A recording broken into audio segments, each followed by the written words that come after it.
Hi, Kate here, and welcome to Managing Emotional Eating Boredom Based. Emotional eating or comfort eating is really common, and of itself, done infrequently when we need cheering up, it's no bad thing at all. In fact, it's quite a nice thing to do to have that piece of cake because you're feeling a bit miserable. It only becomes a problem if it's our first or indeed our only response to certain emotions or certain situations, and that's when it can start to interfere with a healthy lifestyle that we're working on or to cause weight problems, and then it does become a bit of an issue, and it's something that we can work on. Although do remember that these sorts of behaviours and a food seeking response is often something we've learned and developed over many years, so it's not a quick fix, it's not something we can undo overnight, but it is something we can undo with practice and a bit of patience.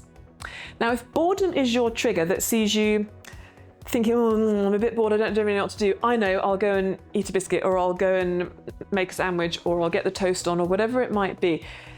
First thing to do is to sort of remind yourself that eating isn't a pastime. It is something fun, I appreciate that, but you're not doing it in that situation for fun, you're doing it because you're bored. And generally when we're bored, we are either lacking in something to do, or we're bored of what we're actually doing or supposed to be doing and want to do something else. So we're looking for a distraction, but that doesn't necessarily have to be food-based. And in fact, it doesn't make that much sense for it to be food-based, because yes, that will occupy our time for a couple of minutes. Then we've still probably got to think of something else to do, either to crack on with the job we're putting off, or we still need entertaining, and we can't just keep eating our way through a quiet spell all the time. So what can we do?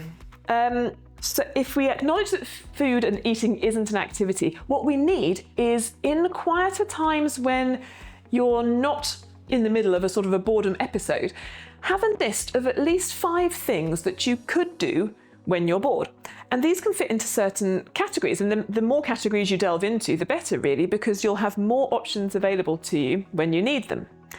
Things like, it could be something practical. Maybe something needs fixing, it needs tidying, it needs cleaning. You know, maybe you've got to clean the sink, or you've got to mend a wonky door, or all these sorts of things. But have a little list of jobs that need doing. That would be number 1. You could also choose something creative. You might want to draw something, make something, even funnily enough, cooking and baking actually, because that's not about the eating, it's about the process. So that's quite a nice thing. You could get a meal prepped for later on if that's something that would help you out.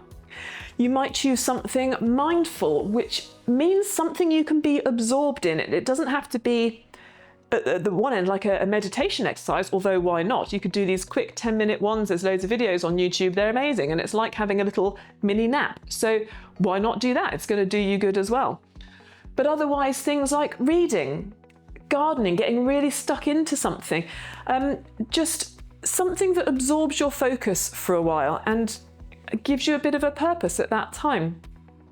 Other things you might want to do could be physical. Perhaps you want to go for a walk, perhaps you want to have a little dance around the kitchen, or run up and down the stairs a few times. It really doesn't matter what you do. Maybe you're keener than that and you think, oh, I've got time to go for a run for half an hour, or whatever it might be. But a physical thing is, again, a double win. You're using your time really purposefully. You're doing something you enjoy. You're getting out in the fresh air. You're getting a bit fitter. It's a really lovely thing. So all of those ideas, but write them down when you're in a calm space and have them as a little bank, a little toolkit that you can dive into when you need it. And don't forget that if all of those things don't work for you and you do find yourself saying, I'm bored, I'm going to have some Nutella on toast, well, it's only Nutella on toast, you know, it's not, as my kids say, it's not that deep. So you can still have that, it's not the end of the world. As I said, this takes practice, and the more you practice, the easier it will get. But that's not to say we're never going to head for food again, and that's all right too. I hope that helps.